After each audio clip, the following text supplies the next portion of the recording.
Okay, let's unpack this. Imagine, if you will, a heat so aggressive it feels personal. Right. I'm not talking about a nice day at the beach where you might need a little extra sunscreen. I'm talking about a heat that just, presses down on your skull. A physical weight. Exactly. A heat that turns the air into, like, a solid object. And you're 15 years old, you are thousands of miles away from your friends, your routine, your entire comfort zone. You are in Istanbul, present day, and you are bored out of your absolute mind. It is the classic pressure cooker scenario. We Right. often talk about setting as, just a passive backdrop. But in the case file we are opening today, the environment is, well, it's the first antagonist. The first antagonist. I like that. Yeah, the temperature is hovering over 100 degrees Fahrenheit. Mm. The humidity is stifling. And psychologically, that does something to the human brain. It's not just uncomfortable. Right, and before we even get into the story, I want to pause on that heat, because I feel like "it was hot" is such a throwaway line in most narratives.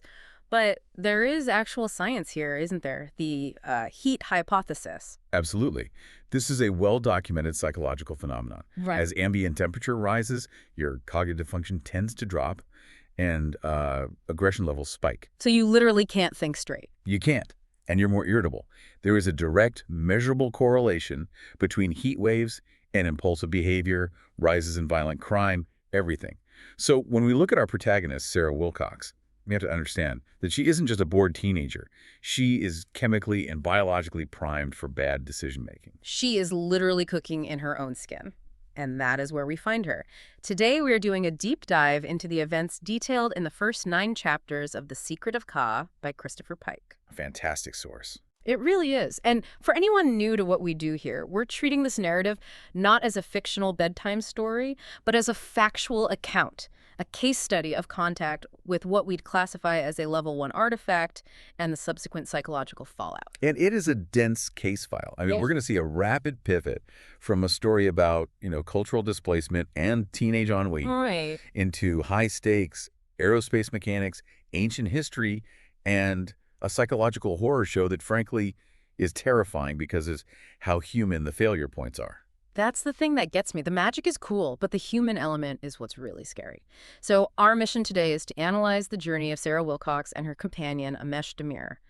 We are going to tear apart the mechanics of the magic they discover, because I have some theories about that carpet that involve metamaterials. Oh, interesting. But I also want to spend a significant amount of time on the psychology, because let's be honest, the magic is cool, but the way these two kids break down, that is where the real story is. That messiness is the catalyst for everything that follows. If everyone acted rationally, this would be a very, very short deep dive. It'd be over in 5 minutes. They found a carpet, they turned it into the authorities. The end. So, let's set the scene. Who is Sarah Wilcox, really? Beyond just the blonde American tourist trope. Well, Sarah is 15. She describes herself as having a button nose, which she seems to have a bit of a complex about, but otherwise she fits the profile of a third culture kid, or at least a corporate nomad. She's used to being moved around. Exactly. She's the daughter of Charles Wilcox, a high-level engineer for a company called Bektar Enterprises. They are staying at the Hilton in Istanbul, a total bubble of Western luxury, but she rarely sees her father. He is working these grueling hours at a remote construction site, leaving Sarah effectively trapped in the hotel. And that entrapment is key, isn't it? She's on the phone with her mom back in Raleigh, North Carolina, but the conversations are just hollow. She is completely disconnected. It's a psychological vacuum. You have a teenager who is sharp, she's incredibly observant, she's sarcastic, she's intelligent, but she has no outlet, no peer group to hold her accountable, no school to occupy her mind, Just the heat and the hotel lobby. and the endless parade of strangers. And into this vacuum walks Amesh Demir. Or rather, he walks into the lobby, and Sarah essentially, well, she tackles him. She tackles the opportunity he represents. Amesh is 18, he's a local Turk, works as gopher for Bektar Enterprises, the very same company employing Sarah's dad. So he's part of her world, but not in her world. Precisely. And physically, the file describes him as stunning, long black hair tied back, large expressive eyes, a face that, belongs on a movie screen. Sarah calls him a pure babe, which is a very 90s way of putting it, but you get the point. You absolutely get the point. But there is a detail about him that just stops the show. He is missing his right hand. Yes. He has his shirt sleeve knotted at the end of his right arm. And we need to flag this immediately. Put a big red pin in this detail, because this physical difference is the axis upon which his entire character arc is going to spin. It is not just an injury, it is his identity. It defines him, or at least he lets it define him. Completely. So let's talk about the meet cute, if we can even call it that. It's actually pretty aggressive on her part. Sara sees him delivering a package for her dad. She's bored, she wants to see her dad, and she sees this kid as her ticket out of the hotel. So she just grabs it. She literally grabs the package from him. No, excuse me, just mine. It's a massive power move. And honestly, it borders on entitlement.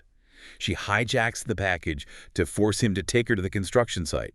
She knows he can't leave without the package or a signature from her father. So she's leveraging her status. Absolutely. She is the boss's daughter against his status as the employee.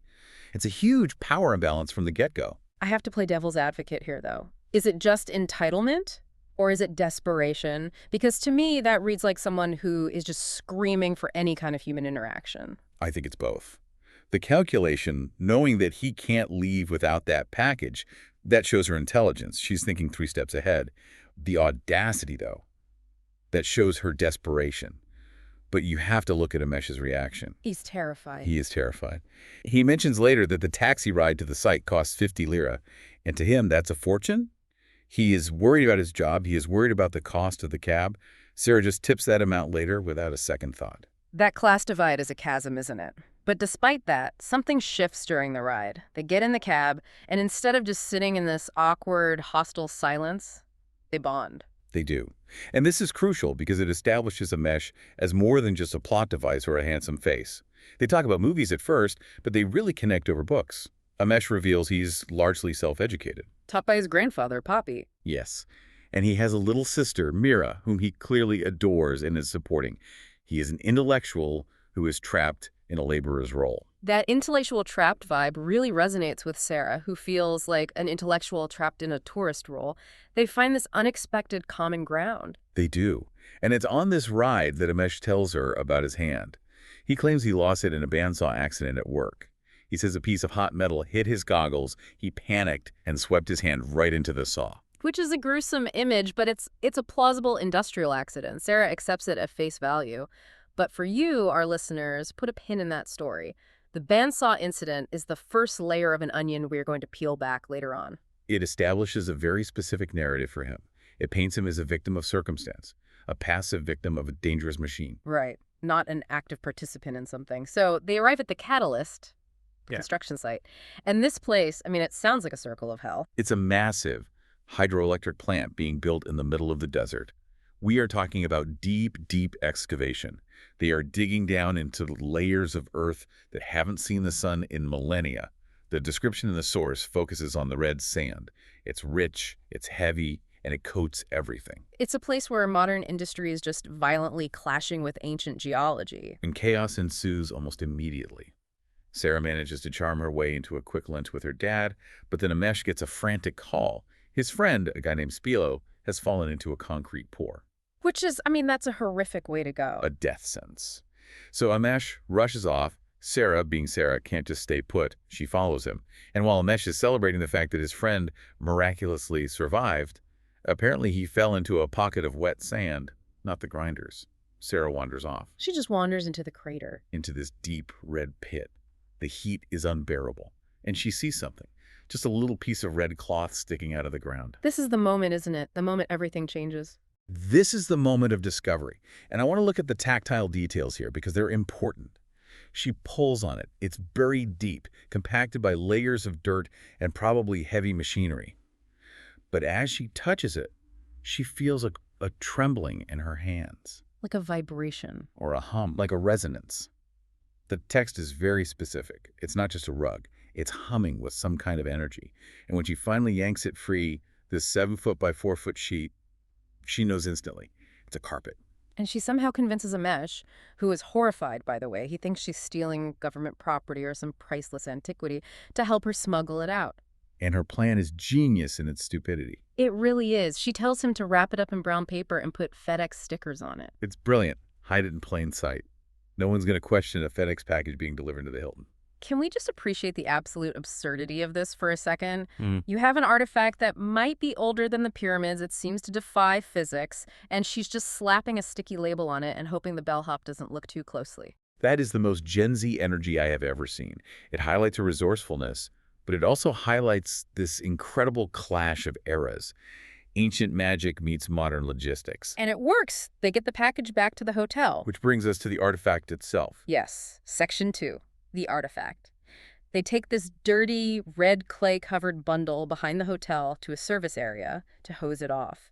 And this is where the science starts to get really weird. Extremely weird. They turn the hose on it, and the dirt, all that caked on clay, just vanishes. It slides off instantly. So it's not just washable, it's something more. Correct. This sounds like the Lotus effect or superhydrophobicity, but on a much more advanced scale. In nature, lotus leaves have these microscopic structures that prevent water from actually wetting the surface. Yeah. The droplets just roll off, taking any dirt with them. This carpet seems to have a surface tension so high that nothing, not clay, not oil, not water, can adhere to it. So it's basically an ancient Teflon. Better. Yeah. Way better. Because of the texture. Sarah describes the fibers on the black side as feeling like stiff hair, yet soft at the same time. Stiff hair is such a creepy description for a rug. It sounds organic. It implies it's biological, or perhaps bioengineered. It's clearly not woven wool. And the reverse side, the blue side, feels like smooth skin. Sara notes it looks like one continuous piece of material, not something woven on a loom. Which suggests it wasn't made, it was grown. That's the implication, yes. And let's talk about the appearance once it's clean. One side is a deep navy blue with gold tassels and stars. The other side is, well, it's supernaturally black. That's the phrase she uses. What does that even mean? She describes it as looking into deep space. Now, if we look at modern material science, we have things like Vantablack. It's a material made of carbon nanotubes that absorbs something like 99.96% of visible light. When you look at it, you lose all sense of depth. It looks like a hole in reality. So you're saying it's not a rug, it's a piece of a localized event horizon she's holding. In a manner of speaking. If it absorbs light that perfectly, it might be absorbing other forms of radiation or energy too. It's a perfect energy sink. And the artwork on the blue side is also a narrative in itself. It depicts a garden with humans and these angels beings who are taller and brighter. Then a dragon or some kind of monster appears and transforms the garden to desert. There's a war. It's a recording. It's a history book woven into its fabric. It shows a conflict between humans, fallen angels, and these brownish-gray creatures with flat faces. It implies a lost history or a mythology that predates any known civilization. It sets the stage that this object is a relic from an ancient war. But the kicker, the absolute aha moment that changes everything, is when Sara tries to test it. She's still skeptical. She takes a lighter to one of the tassels. And the carpet physically jerks away from the flame. It flies across the room on its own to escape. Can you imagine that? You hold a match to your curtains and they literally jump out the window. That is the definitive proof of sentience. Or at the very least, a highly advanced autonomous survival reflex. It's not just a tool, it's a living entity. Or maybe a robot with self-preservation programming. This freaks Amesh out completely. I mean, this is where his cultural background really comes to the forefront. He starts talking about demons and curses. He wants to burn it, or rather, he just wants to get away from it. His reaction is completely culturally grounded. He views the unexplained through the lens of folklore and fear, specifically the fear of the jinn. Sara, on the other hand, views it through the lens of scientific curiosity. She even quotes Arthur C. Clarke. Any sufficiently advanced technology is indistinguishable from magic. And that dichotomy defines their entire relationship from this point on. Amesh is fear and tradition, Sara is curiosity and science. And for now, curiosity wins. They decide they have to test flight this thing. Sara does some research on her BlackBerry, which, really dates the story nicely. And she learns about ley lines. Okay, stop. Ley lines. I hear this term on ghost hunting shows all the time. What are we actually talking about here from a, practical standpoint in this context? Right. Historically, the term was coined in the 1920s by an amateur archaeologist named Alfred Watkins to describe these straight alignments of ancient monuments and landmarks. But in the context of the paranormal, in this story, ley lines are theorized to be these invisible magnetic lines of energy that crisscross the entire Earth. Like a power grid for the planet. Exactly. So the theory Sara comes up with is that the carpet doesn't just generate its own lift out of thin air, it surfs these lines. It's a maglev train without the track. It taps into an existing power source. Right. So they go down to the beach at night to test this theory. And sure enough, Their compasses start spinning wildly. They found a magnetic anomaly. They found a ley line. And the flight controls, I love how tactile this is. It's not just think and fly, it's manual, it has an interface. A haptic interface. The gold tassels are the controls. The central tassel is the clutch. You pull back for lift, push forward for speed. The side tassels steer. It requires physical input and skill. And you can't forget the Starlink. The stars on the carpet surface, they actually mirror the real night sky, and they glow brighter at night. It's a navigation system, an embedded GPS that uses stellar positioning. It's incredible. So they get on, Sara takes the controls, and they lift off. She describes the sensation. And it's not like being in a plane. There is no engine vibration. It's completely silent. She feels like an eagle soaring. It's a moment of pure wonder. But here is where it gets really interesting and dangerous. They are flying high over the ocean. It's beautiful. Amesh eventually falls asleep from exhaustion. And Sara, watching him, notices something about his arm.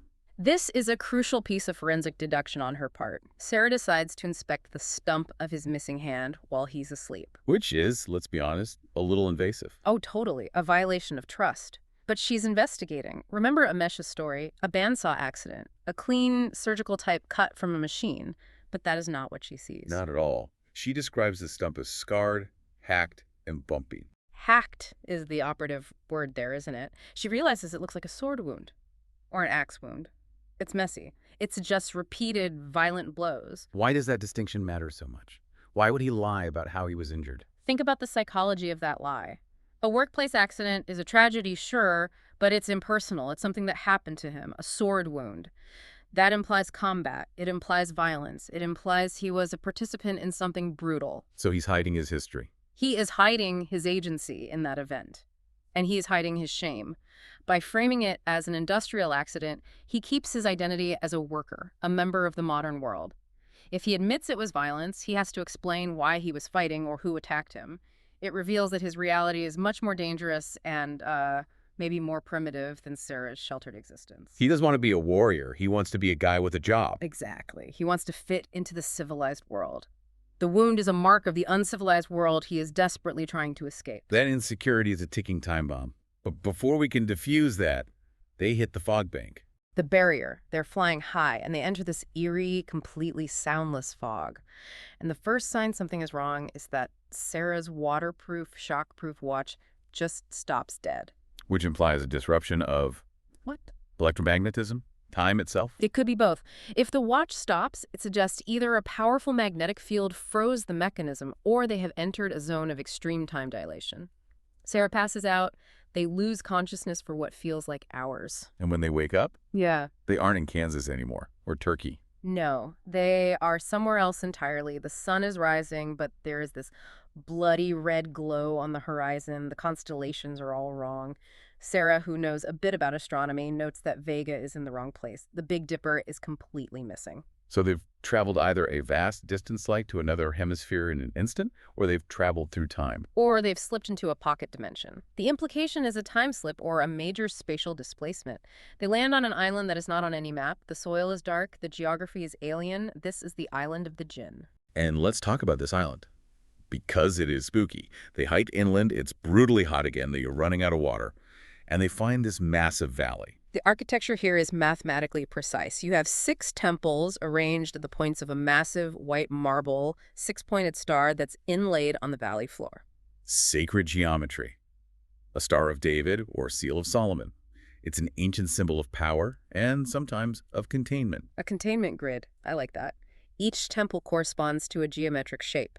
Square, triangle, circle, rectangle, pentagon, hexagon. It feels like a circuit board. And there are pools of water connecting them to a central pond, which, by the way, is freezing cold. Sara guesses it might be fed by an underground glacier. Which shouldn't exist in this kind of heat. It suggests an artificial preservation system, a cooling unit for whatever power source lies beneath this place. There's a moment here where Sara, trying to lighten the mood, drinks the water and Vane's dying to scare Amesh. Oh no, the poison. It's a joke, but it falls completely flat, doesn't it? Amesh is already so far on edge. He is terrified. Sara uses humor to cope with stress. Amesh just shuts down. And then, that night, the carpet speaks. Literally. It's nighttime. Amesh is asleep. Sara is sitting on the carpet just thinking. And the stars on the blue side start rearranging themselves into letters. Talk about a user interface. It's a linguistic display. It's trying to communicate. It spells out words. Hi. then ja, then we. It's scanning for a language she understands. And when she responds in English, it drops a bombshell. It calls Sara Kala. It identifies her. It recognizes her as part of a specific lineage. Kala implies ancient royalty or a certain bloodline that has authority over the artifact. Yeah. This explains why the carpet responds so readily to her touch and not Emish's. It didn't choose her randomly. It chose her because of her DNA. But this immediately drives a wedge between them, right? She is the chosen one. What is he, the luggage? Worse, he is the outsider, the Right. commoner. And the carpet explicitly tells her the island is inhabited by jinn, invisible, powerful, and very dangerous spirits. And it gives her the 3 laws of the jinn. This is the rule book for survival. Let's go through these laws because they're critical. Law number 1, the first wish is free. The classic Tremia model. It's the free sample that gets you hooked. Law number 2, the second wish, you owe the jinn. That is the contract. That is the debt. Your soul, your service, something is now on the line. And law number 3. We don't get to hear it. They're interrupted before the carpet can spell it out. But in narrative logic, if Rule 2 is that bad, Rule 3 has to be catastrophic. It usually involves the complete forfeiture of the soul or life. And the carpet gives one final urgent warning, never give a jinn your full name. Because names have power. In almost every magical tradition on Earth, to know a thing's true name is to have dominion over it. Conversely, giving your name is to surrender your autonomy. But of course, just as Sara is learning all of this, Amesh wakes up. And he catches her whispering to the carpet. And this is the turning point. This is Section 5, the descent. Amesh realizes the carpet is actively communicating with her, but not with him. He feels excluded. He feels betrayed. It triggers all his deepest class insecurities. She is the princess, the wealthy American with the magic bloodline. He's the crippled servant. He realizes the carpet favors her, and his jealousy just curdles into this desperate need to assert control. He wants his hand back. That's the core of it all, isn't it? Absolutely. He believes that if he can just be whole, he will be worthy of her. He wants to level the playing field. He thinks his physical disability is the only thing keeping him down, the only thing making him inferior. So they go into the temples, they fly the carpet up through an opening in the roof of the triangular temple, and inside, it's like a museum of dangerous objects. In the Triangle Temple, they find a sword with an emerald serpent handle. A weapon. In the Square Temple, there's a black box.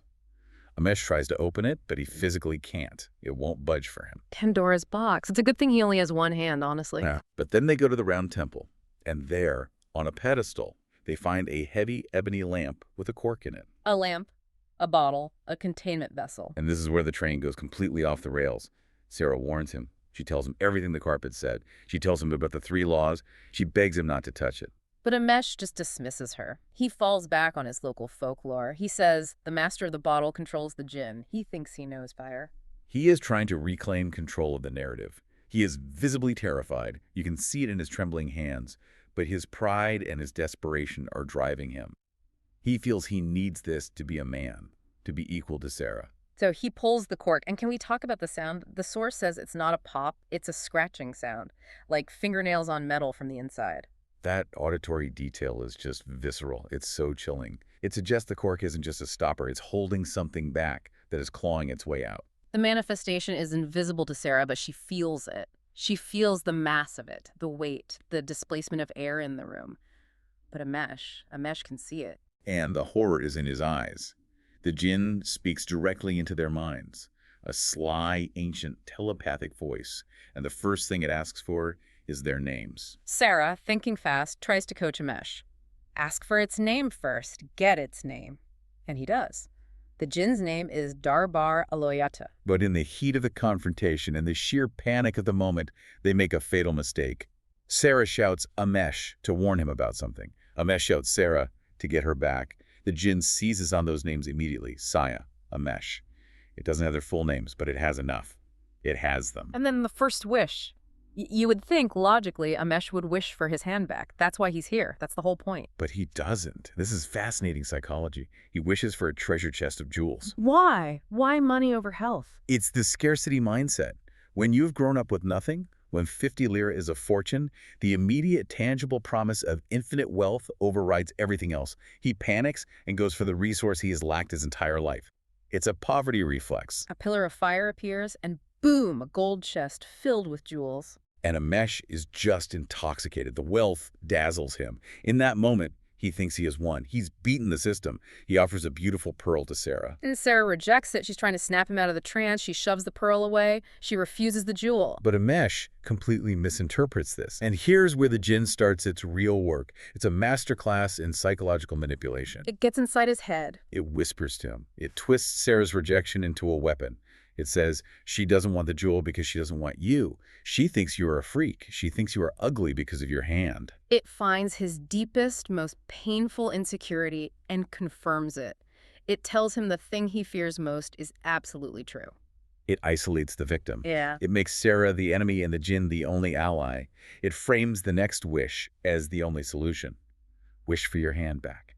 A new hand will impress the pretty girl. Sara sees what's happening. She tries to save him. She literally confesses that she has a crush on him. She tries to use love, human connection, to break the spell. But it's too late. The jinn has its hooks in his vanity and his shame. Amesh turns away from her. He invokes the jinn for the second wish. He wishes for his hand to be healed. And the moment he makes that second wish, Rule number 2 applies. He owes the jinn. The debt is incurred. the trap snaps shut. The screen fades to black on Amesh's story, for now. But for Sara, Sara wakes up the next morning, and she's alone. Mesh is gone. The djinn is gone. And worst of all, the carpet is gone. this is the ultimate betrayal. Amesh has abandoned her on an uncharted island with a handful of protein bars and a little water, taking her only means of escape.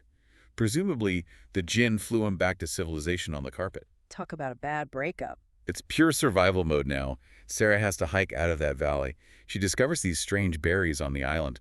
The text describes them as a mix of raspberries, strawberry, and blueberry. Which sounds delicious, actually. It suggests the island has a unique, possibly magical ecosystem, a kind of corrupted paradise.